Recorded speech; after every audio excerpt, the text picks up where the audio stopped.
Shalom, shalom. Barakahan from the GMS Prophetic Vibration Camp here in Trinidad.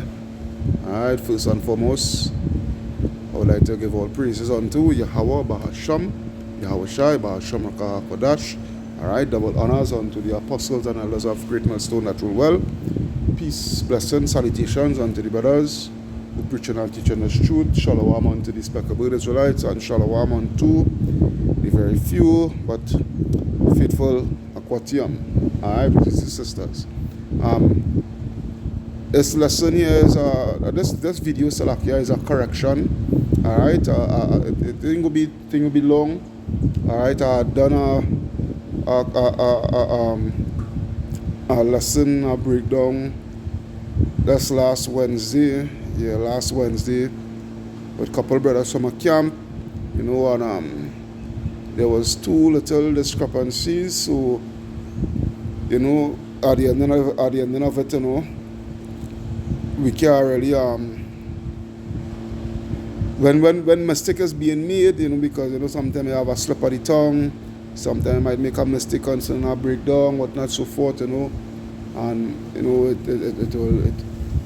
it will need be that, you know, it be rectified, because at the end of the day, you know, it's the sheep we feeding, and we don't want to lead the sheep astray, you know, and to the akim that you know that saw the mistake, you know, that was made and brought it to light, to water. Alright, so what the mistake, the correction really going into pursuant to that, this chapter here, Daniel 2 and 34 and Revelation 18, Revelation 18 and 21. Alright, so as I said, this shouldn't be long. It's just something quick here through the power and spirit of Yahweh Shemi Ashai. Alright, just to rectify and get the understanding. Alright, so yeah, let's get into it. This is Daniel chapter 2, alright, and I will start from verse 27. This is going into the dream that Nebuchadnezzar had, you know, and Daniel was breaking down the dream, alright, and what have you. So I'll start from 27 and we'll work our way down to verse 34, alright, and then go over to Revelation, alright, to correct that simple mistake. Alright, so as it reads, Daniel 2:27, Daniel answered in the presence of the king and said, the secret which the king hath demanded cannot the wise men, the astrologians, the magicians, the soothsayers shew unto the king? But there is a power in heaven that revealeth secrets, and maketh known to the king Nebuchadnezzar, which shall be in the latter days.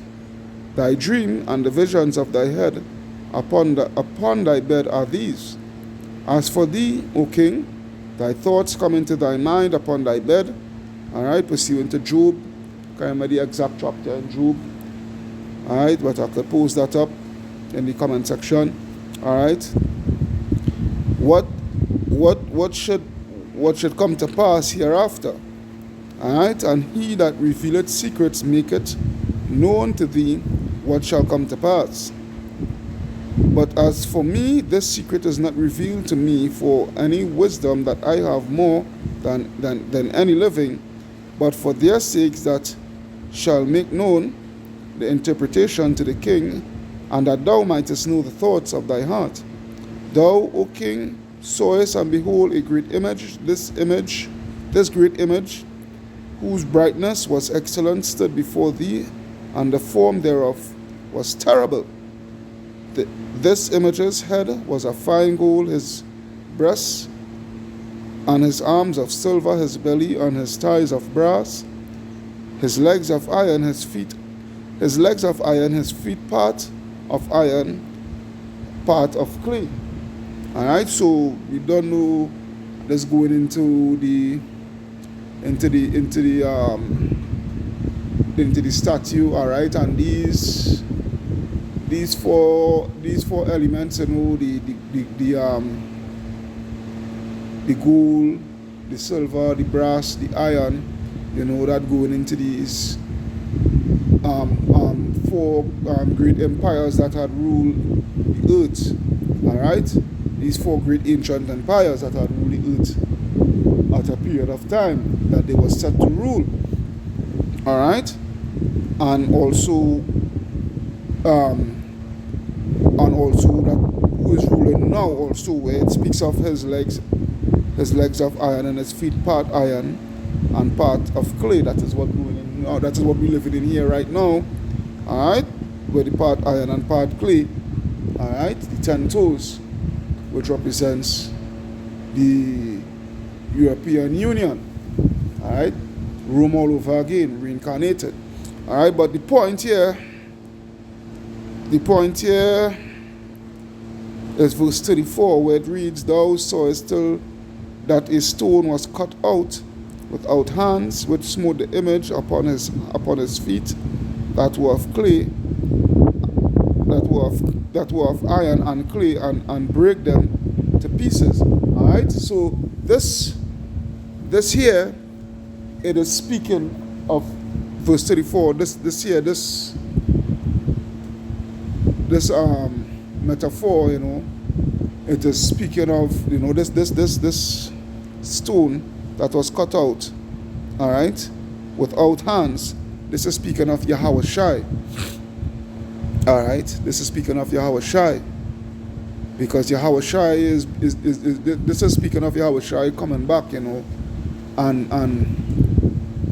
the nations being conquered by Yahweh Shai. All right, all these hidden nations, especially Esau.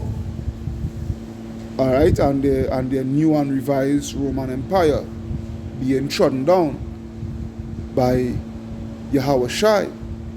All right, now my captain, brother Nagad, when we was doing this video, and when we was doing the Daniel chapter 8 breakdown, all right, we went into this chapter here to expound on certain things, and when we read the scripture here, we made a mistake, and but we said it this here that is Yahweh Shai, but he said, and I would admit I was also in agreement.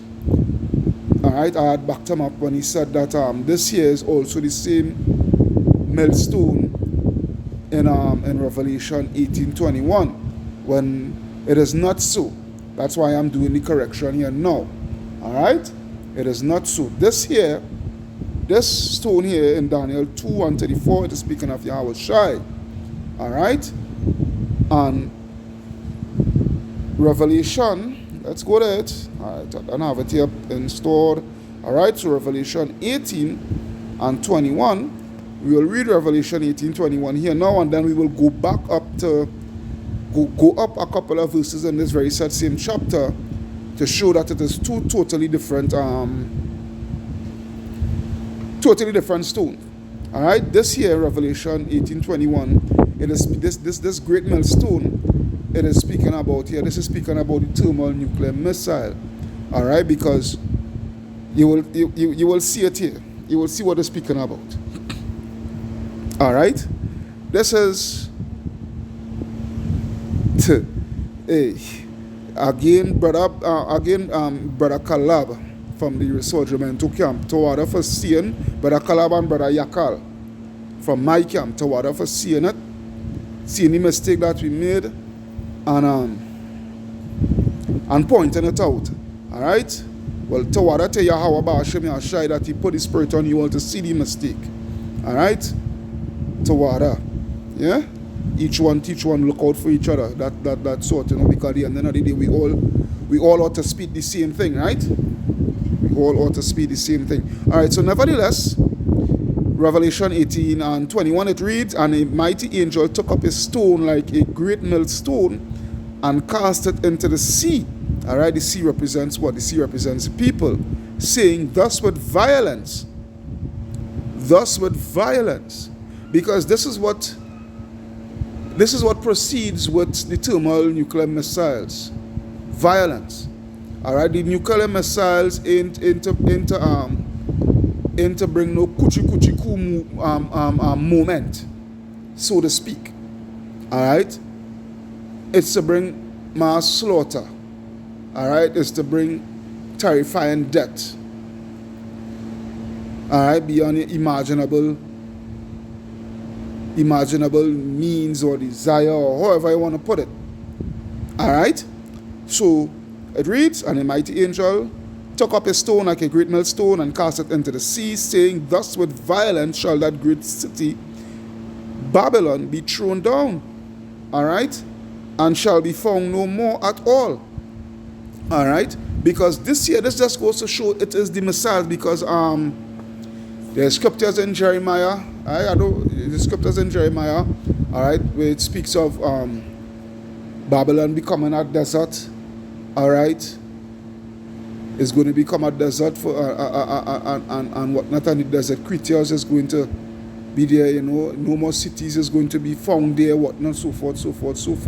All right, and this is the thing here. This is the key things you have to look at. All right, this is the key things you have to look at. Key words. All right, Babylon, violence, and Babylon thrown down.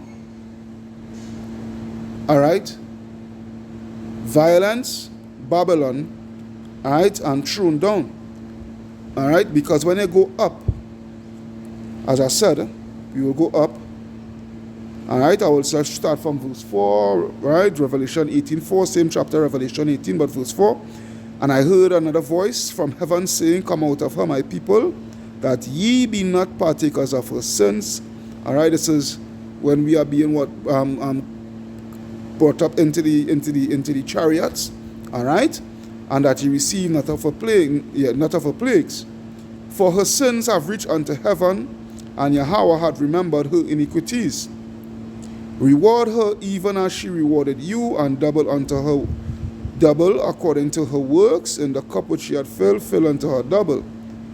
All right, how much she had glorified herself and lived deliciously, which goes back to let me see, Revelation 17 and 4. No, I start from 3, Revelation 17 and 3. All right, so he carried me away in the spirit into the wilderness, and I saw a woman sit upon a scarlet-colored beast. That woman is America, all right, aka Babylon, all right, full of names of blasphemy, all right, having 7 heads and 10 horns, and the woman was arrayed in purple, all right, the woman was arrayed in purple and scarlet-colored, all right, and decked with gold and precious stones and pearls, having a golden cup in her hand, full of abominations and filthiness of her fornication, all right. Upon her forehead was a name written, Mystery Babylon the Great, the mother of harlots and abominations of the earth. So we're looking at verse 4 here, which ties with verse 7, how much she had glorified herself and lived deliciously. I think is that hard, right? Yeah, this is yeah. How much she had, right? How much she had glorified herself and lived deliciously, so much torment and sorrow give her, for she said in her heart, I sit a queen and am no widow, and shall see what? And shall see. No, it was verse 5 I had reached. I didn't reach down here as yet. But anyhow, verse 5 goes with verse 4, with verse 3 and 4 in Revelation 17, also verse 18. But I don't want to lead you astray, so let me read over verse 5. Salaki about that. All right, for her sins have reached unto heaven, and Yahweh had remembered her iniquities. All right, because again, verse 3, 4, and 5, you know, especially verse 3. All right, blasphemy and what have you. All right, and when they come down to verse 4, she was arrayed with purple and scarlet colored, you know, she, you know, kingly stature, you know, royalty. You know, a royal stature. I'm going to take my time. All right? And decked with gold and precious stones and pearls. All right? Which is the children of Israel. All right? And having a golden cup in her hand full of abominations and filthiness of her fornication. All right? Yahweh had remembered her iniquities. Verse 6. Right? Verse 6 now. Reward her even as she rewarded you, double unto her double according to her works, and the cup which she had filled, fill unto her double. For how much she had glorified herself and lived deliciously, right? Because of the abundance of her delicacies through the slavery and what have you, she had built herself, she had become rich, all right, and dealing with these nations, all right, and these nations getting a piece of the pie and what have you, all right, and following the ways and whatnot of Babylon the Great, all right. Right? So much torment and sorrow give her, for she said in her heart, I sit a queen, and am no widow, and shall see no sorrow. Right? That's the reason why Yahweh Ba'ashem Yahshua is going to give her the judgment that she is about to receive, America. Alright? Therefore shall the plagues come in one day. One day. Death and mourning and famine, and shall be and she shall be utterly burnt with fire. For strong is the Lord Yahweh Ba'ashem Yahshai, who judgeth her. Alright? So this shows that Revelation 18, the great millstone, is speaking about the thermal nuclear fire. Alright? But the stone in Daniel 2 and 34, alright, Daniel 2 and 34, thou sawest till that the stone was cut out without hands, which smote the image upon his feet, alright, that image which represents the four major empires, alright, that had ruled, alright, take it down at its feet. He conquered these major empires. Yahweh Shai conquered these major empires, all right, by the way of coming back, all right, to destroy Esau, Edom, and bring utter destruction, where now these nations, would not be able to have any chance, so to speak, in gaining, in regaining any such power and rulership. All right, to prove what is to prove. All right, let's go down. Let's jump down to verse 40. I was going to read verse 40 down to 44, and then I was going to go to another scripture in Revelation to prove something. All right. Because I said this video, it don't need to be no lengthy video. Alright? But the scripture say prove all things, and whatever, you know how it goes. So, Daniel 2 and 40. Alright? Daniel 2 and 40, and the fourth kingdom shall be strong as iron. Alright, that fourth kingdom, it is speaking about the ancient Roman Empire. For as much as iron breaketh in pieces and subdueth all things, and as iron that breaketh all these, shall it break in pieces and bruise. Alright? Which feats that the Roman Empire did accomplish. Alright? And whereas thou sawest the feet and toes, part of potter's clay and part of iron, the kingdom shall be divided. And this is what we see now, all right, with Esau, Edom, and the empire. All right, this is what you see now with the European Union. All right, you're seeing this happening now with the beast and the whore. All right, Esau, Edom is a kingdom totally divided all over, and any way how you want to put it. All right, they are divided. Okay. The kingdom shall be divided, but there shall be in it of the strength of iron, for as much as thou sawest the iron mixed with miry clay. And as the toes of the feet were part of iron and part of clay, which is the EU, right, where you have some of the nations strong military and financially, and some is not up to par with the strong nations, all right, military and financially and what have you, all right. And as the toes of the feet will have part iron and part clay, some of the kingdoms shall be partly strong and partly broken. And whereas thou sawest iron mixed with miry clay, they shall mingle themselves with the seed of men, but they shall not cleave one to another, even as iron is not mixed with clay. And in the days of these kings, this is showing you, this is speaking about Yahweh Shai. This is what's showing you here, that the stone that was made without hand in Daniel 2:34, it is speaking about Yahweh Shai, all right. And Revelation 18:21, that stone, that great millstone, is speaking about the missiles, all right. Watch this. And in the days of these kings shall the power of heaven set up a kingdom, all right. And in the days of these kings shall Yahweh power set up a kingdom which shall never be destroyed, and the kingdom shall be not left to other people, but it shall break in pieces and consume all these kingdoms. All right, and shall consume all these kingdoms, and it shall stand forever.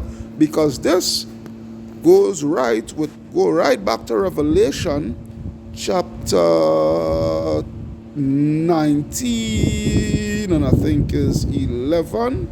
I want to believe. Let's see.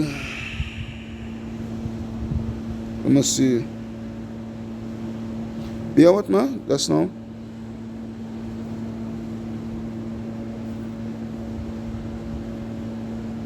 Yes, well, 11 and 12. Right. So, Revelation 19, 11 and 12. And 11 it reads, and I saw heaven open, and behold, a white horse, which is who? Yahweh Shai. And he that sat upon him was called Faithful and True. Now that white horse is the chariot, right? And in righteousness he doth judge and make war. He doth judge and make war. All right? And this white horse, this chariot, all right, this goes back to what Revelation 12 and 7 and 2nd Ezra 13. All right, even Revelation 17 and I think it's 16, where they shall think to make war with the Lamb, but the Lamb shall prevail. All right, roughly paraphrasing. All right, but to the point here, verse 12, and his eyes was a flame of fire, and on his head were what? Were many crowns.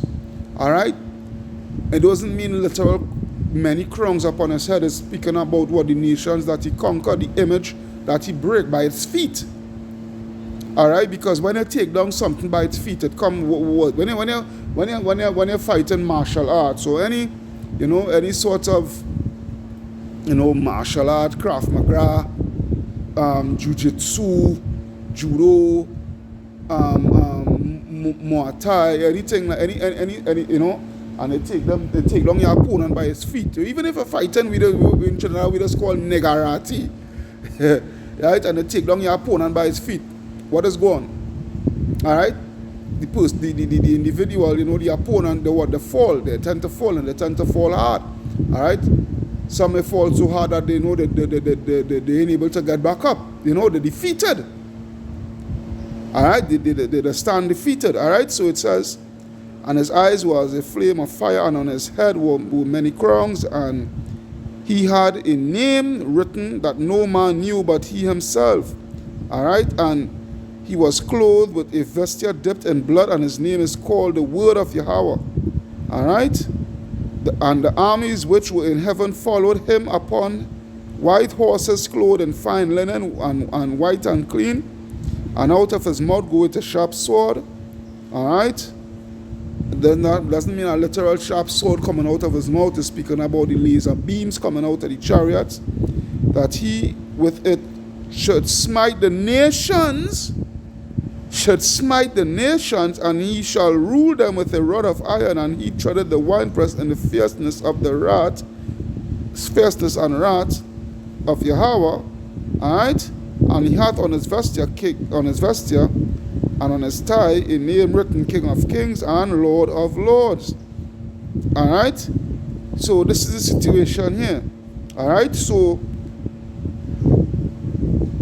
when you go back, I'm going back again to the same Daniel. Going back again to the same Daniel 2 and 34. Alright. Thou sawest still is that the stone was cut out without hands, which smote the image. Alright? Which smote the image. Alright? Which is speaking about what? All these other nations and their system. Alright? Because all these nations, they had their own system, but their system, alright? These are empires, Salakia. These empires, alright, the Assyrian, the Babylonian, the Medo-Persian, alright, the Grecian, the Roman, they all had their image, which is their system of things, alright, but their system was what? Was anti-Christ or anti-Messiah or anti-Yahweh Ba'ashem Yahweh Shai, to be more precise, you know, and Yahweh Ba'ashem Yahweh Shai is about to what? To smote it, alright, by the feet thereof. Alright, why the feet? Because this is where we are right now within the prophecy of the new and revised Roman Empire ruling, you know, and they are the third part of men, alright, and they are the end, which goes back to this year. Oh boy. Which is Second Esdras, and I think I will leave it at that. Second Esdras 6, and I will start at verse 7. Second Esdras 6 and 7. Then answered I and said, what shall be the parting asunder of times? Or when shall be the end of the first and the beginning of it that followeth?